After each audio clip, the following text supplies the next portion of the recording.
Breaking news, Gunma Prefecture. By AI of Isesaki FM.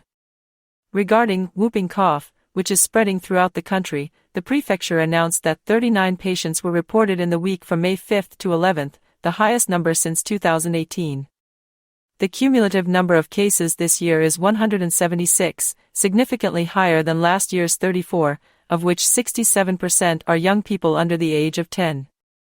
Infections are rapidly increasing, especially among young people.